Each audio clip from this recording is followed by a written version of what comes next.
Good evening. Welcome to APTN National News. I'm Dennis Ward. Yesterday, talks between Wet'suwet'en hereditary chiefs and the BC government broke down.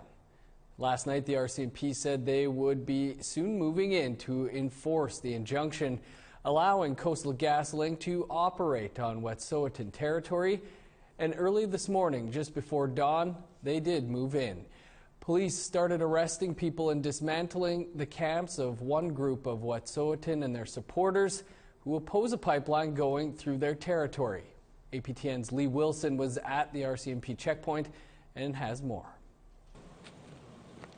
After 4 a.m., RCMP began moving to enforce the interlocutory injunction for Coastal GasLink to operate. They came down the service road that Coastal GasLink uses and where the Wet'suwet'en protest camps are located. The first arrests were made at the 40-kilometer camp. This morning, APTN and other media were denied access past the RCMP checkpoint. Officers say this is an exclusion zone. We did see 5 RCMP vehicles leave that checkpoint. People from the camp told APTN the vehicles had 4 Wet'suwet'en supporters who were arrested. Supporters sang and drummed at the camp outside the exclusion zone. Wet'suwet'en Hereditary Chief Namox came to talk about the arrest. How dare they? How dare they do this?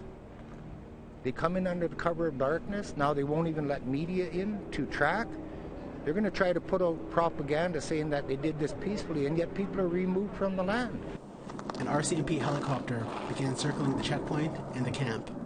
Soon, just after sunrise, a large caravan of RCMP, bulldozers, and other heavy equipment drove past the camp towards the checkpoint, where we're told they could be making their way to the Get 'em Down camp and the Unistoten Healing Village, located further down the service road. As events were unfolding, Coastal GasLink President David Pfeiffer released an open letter. This is not the outcome we wanted.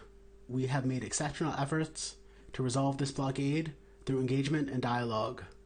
Over the past month, over the many years, we reached out to the hereditary chiefs over and over, but to no avail. Chief Namox is planning to head into the exclusion zone to check on the people. He said Coastal GasLink never asked for permission to come in, but hereditary chiefs wouldn't have given it if they did. But they came in with armed forces to remove peaceful people that are doing the right thing at the right time for the right reasons. We're protecting the land, the air, the water, our rights and title, our authority as hereditary chiefs, and we're exercising our jurisdiction. These are not camps, these are reoccupation of village sites. Lee Wilson, APTN National News, Houston, BC. A flash rally was held on Vancouver's downtown Eastside just hours after the raid began. Eastside with Wet'suwet'en! Eastside with Wet'suwet'en! RCMP out of Wet'suwet'en! Close to 200 people gathered in the rain to show their solidarity with those Wet'suwet'en opposed to the Coastal GasLink pipeline. Many here are demanding that the RCMP and government adhere to the principles of the United Nations Declaration on the Rights of Indigenous Peoples.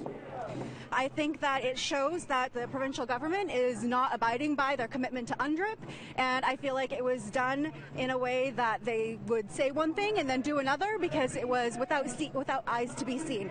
So if you do something in the middle of the night, it shows you know that you're doing something that's wrong. On Wednesday, Justin Trudeau deflected accountability over the impending RCMP raid in Wet'suwet'en territory to British Columbia's NDP government. Today in the House of Commons, Green Party MP Paul Manley challenged the notion that the federal government is a bystander. Mr. Speaker, today's enforcement action in Wet'suwet'en territory was another humiliating stain on Canada's relationship with Indigenous people. The Canadian Constitution and the United Nations recognize the rights and title of Indigenous people. The Supreme Court recognizes the Indigenous hereditary systems of government. Nation-to-nation negotiations are the responsibility of this government. Mr. Speaker, why has the government abandoned its duty and allowed the constitutional and legal rights of the Wet'suwet'en hereditary chiefs to be violated today? The Honourable Minister of Public Safety. Thank you very much, Mr. Speaker. Mr. Speaker, reconciliation is a crucial priority for our government, and we are committed to renewing our relationship with Indigenous people. We will continue with the necessary work of building partnerships which is based on rights, respect, and cooperation. The Commissioner of the RCMP is mandated to lead in the support of that site that's in a way that supports reconciliation, and we will continue to protect the constitutional rights to peaceful protest. Mr. Speaker, RCMP officers are and have been in regular communication with the Wet'suwet'en elected councils and hereditary chiefs, as well as the protesters, to promote a constructive dialogue aimed at peaceful resolutions. Assembly of First Nations National Chief Perry Bellegarde says the AFN supports the governance and decision-making process of the Wet'suwet'en leaders and is calling on Canada and BC to do the same. Released on Thursday, the National Chief says, "I am urging peace and I condemn any acts of violence in enforcing the injunction brought against the Wet'suwet'en hereditary chiefs and their supporters. The use of force against peaceful people is a violation of human rights and First Nations rights."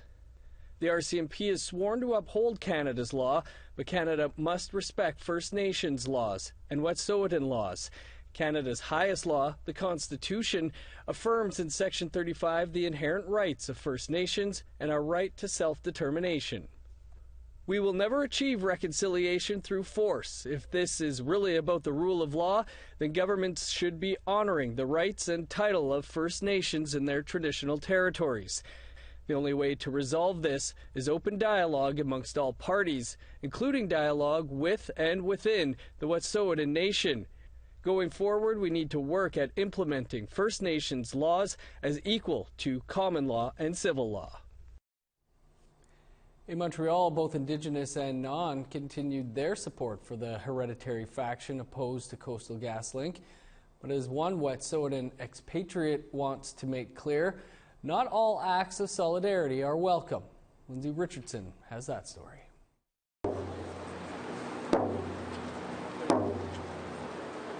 Marlene Hale came to Concordia University with a message that hung in the air like her breath in the cold. We just want to say to the CGL, to the government, to the RCMP, just go away. Just go away. I say it. Just go away. Louder. Just go away.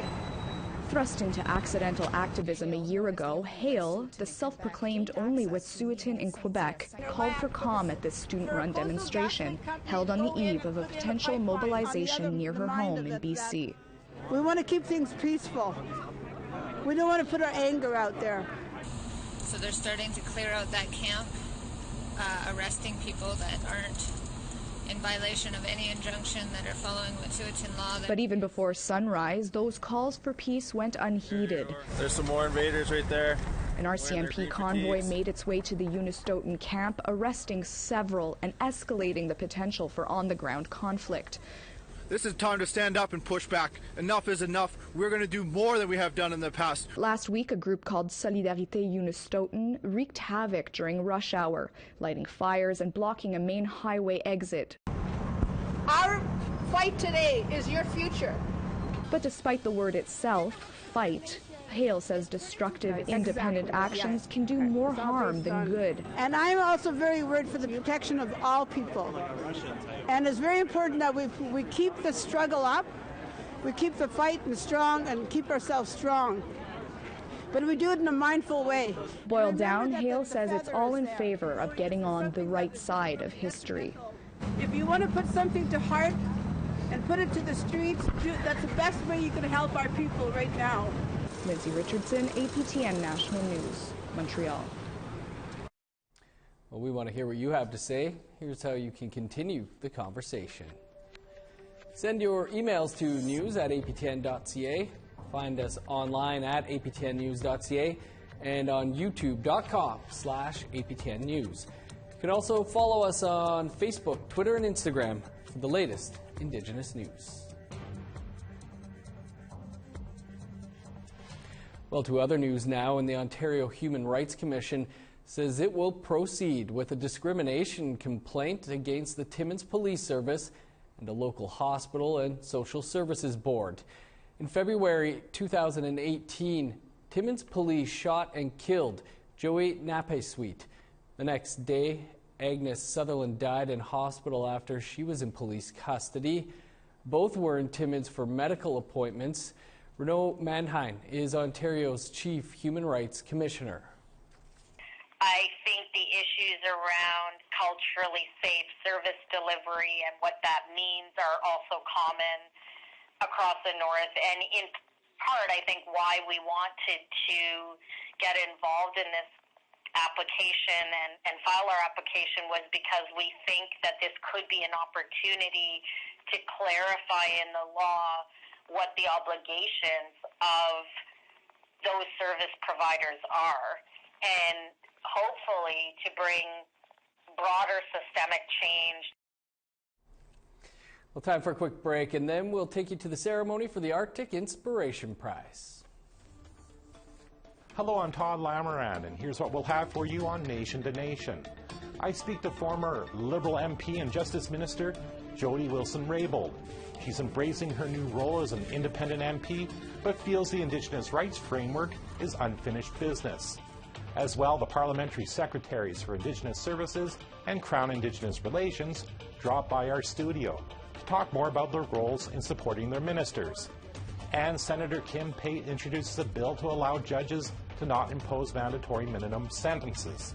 We'll have that right after the national news.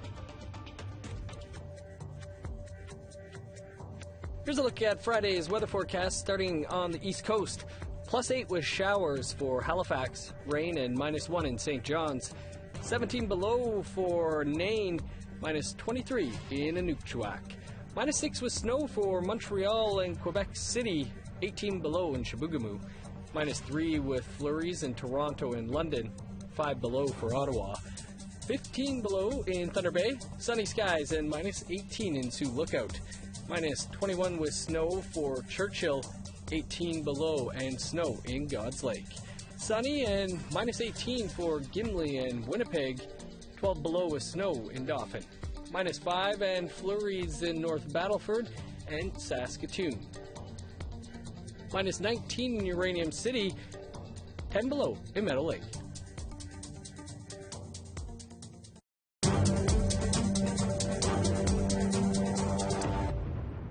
Welcome back. The Arctic Inspiration Prize ceremony was held in Ottawa last night, awarding over $2.6 million for innovative programs in the North. Jamie Pasha-Gumscum was there. Since 2012, the prestigious prize has brought together the who's who of Inuit Nunavut and rewarded innovative solutions to challenges facing Northerners. Former Nunatsiavut President Sarah Leo was on the prize selection committee. We look at something that's sustainable, we look at something that's innovative, we look at something that's for Northerners, by Northerners, that'll have an effect on Northerners. The winners of the $1 million top prize for 2019 was Northern Compass, which was born out of the Northern Youth Abroad program and supports students transitioning to post-secondary institutions in the South. When you go through stories of individual Northern youth, their experiences going through college or university, you'll know there's a need. And so Beck's got a couple of those stories herself. I've gone through university, and I have to say, without the supports that I got through Northern Youth Abroad, I'm almost certain that I wouldn't have made it through. And so I was very lucky. And knowing that, I know that every other youth should have access to some kind of support in that way. The Resilience Training and Healing Program was named runner-up and awarded $410,000. The team also received a surprise donation of $600,000. The program supports the training of young wildland firefighters in the Yukon. Awarded by Minister of Economic Development and Official Languages, Melanie Joly. Team leader Chad Thomas recently returned from Australia, where he studied Indigenous firefighting techniques. And he says the money will help them become the best Indigenous firefighters in the world. When you really think about it, we need to be bringing that traditional knowledge into that equation. First Nations need a seat at the table while government agencies are coming up with decisions on what to do to protect the forest, and that's not happening. And I bet you if you had more First Nations at the table, there'd be some smarter decisions being made. Inuk singer Susan Glukark was also among last night's winners. She's part of the Gamayit program, awarded $450,000 for its initiative dedicated to helping high school students. So we're going to create partnerships with high schools so that grade 12 students can spend the mornings, come in, we're going to feed you breakfast. You're going to have access to washing machines and dryers. We're going to collect clothing so that you have access to clean clothing. Access to showers so you can wash every day. You're going to get lunch, and then you go to school and finish grade 12 for the afternoon. In all, there were 8 winners, including youth. Next year's prize ceremony will be held in Whitehorse. Jamie Pashagumscum, APTN National News, Ottawa.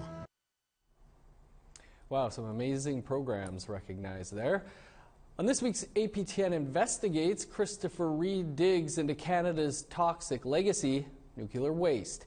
The organization looking for a permanent home for it says its plan is safe, but not everyone agrees. Here's a preview of Nuclear Courtship, Part 1. Canada got into the nuclear industry on the ground floor. Much of the uranium used to develop the first nuclear bombs for the top-secret Manhattan Project was mined in Canada by Saulteaux Dene people in Deline, Northwest Territories.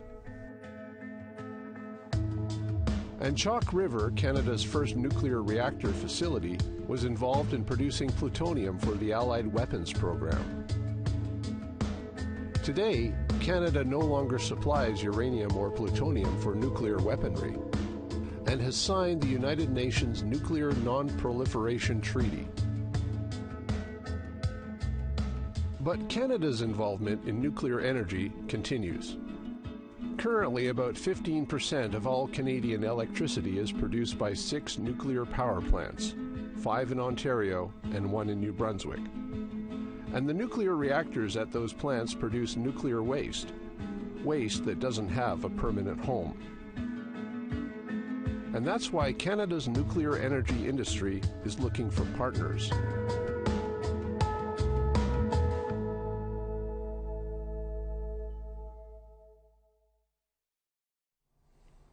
Really looking forward to that. And you can watch the entire first part on APTN Investigates tomorrow night right here after the national news. Time for another quick break, and then we're off to Deline. Stick around. Here's a look at the rest of Friday's weather forecast, picking back up in northern Alberta. Sunny and -4 in Grand Prairie, -5 in Peace River. -1 for Medicine Hat, +1 in Lethbridge and Edmonton, +9 with showers for Victoria, Vancouver, Tofino, and Campbell River, -8 in Fort Nelson, -2 with snow for Smithers, -23 in Old Crow, -6 for Whitehorse, -20 with snow for Yellowknife, 14 below for Fort Liard and Trout Lake, -29 in Sax Harbor, -27 for Inuvik. 28 below with snow in Repulse Bay, 37 below in Cambridge Bay, -35 with snow in Resolute, 33 below in Clyde River.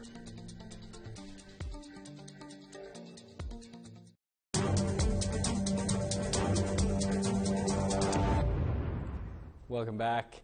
There are many communities across the north that are deep-rooted in traditional culture and guided by protocol passed on generation to generation.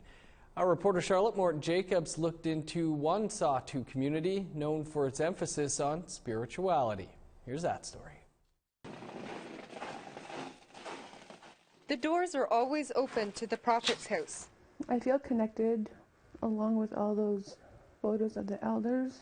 That's my mom, the one with the Christmas tree. And Candace Ferdinand comes here during prayer to center herself. Ferdinand recently graduated as a social worker and wants to help others. The key to healing? Root oneself in traditional knowledge and spirituality.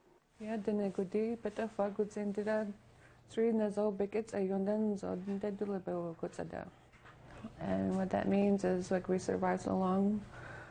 Before you start telling stories, make sure you know it well before you say it. Deline is home to roughly 530 Satugotne Dene who live on the western shores of Great Bear Lake. In 1825, colonizer Sir John Franklin introduced Christianity. About 100 years later, a man from Ray NWT named Ea became one of 4 modern prophets in the area. He gave more than 30 prophecies to the people of Deline between 1857 and 1940. His spiritual guidance is respected protocol. He was the one that taught the people about the next life, but then he also talked about how you should respect people. Mandy Bea is an activist and knowledge holder in Deline. She says her community is spiritual because they follow the Dene laws defined by love, unity, and justice. And I think that really has a lot to do with our ancestors really went through a lot of hardships to survive, especially in such a harsh, cold climate. So I think every day you're sort of walking that balance of sort of between life and death quite often. Like many here, she says Dene knowledge is holistic and interconnected with the land. There is a well-attended spiritual gathering that brings people from across the north into Deline annually. It honors Dene tradition, culture, and community. Still, there is a prevalent Christian influence here. Many community members are devout Roman Catholic, but the ones APTN spoke with said religion is not seen as a competition, but just another spiritual practice and a personal decision. Bea and her kids follow the worn-down path her grandfather walked daily. It leads to the Roman Catholic Church. I asked an elder from my community here. There's so many different religions, and we see this all the time. We have one in our a big religion in our communities up in the north is the Roman Catholic religion, but you also have the Protestants, and there's all kinds of different religions in the world. And so I'm like, well, which one is right? Like, how do you know which one is the right one to follow? And it was a really beautiful and simple explanation. He kind of thought about it for a second, and he's like, if I wanted to go to Toledo, which is just down the river here, he's like, I can take a boat, I can walk, I can fly. There's many different ways of getting to Toledo. There's different methods to use to get to Toledo. But in the end, we're all going, and religion's the same way, we're all going to the same place, but there's just a different method of getting there. In 2015, Deline signed a first-of-its-kind deal with Canada for self-government. Much like the Dene teachings of tolerance, Deline will not be told and not tell others how to worship, nor do they need to be told to. They always have, and most likely always will. Charlotte Mort-Jacobs, APTN National News, Deline. That's your APTN National News for this Thursday.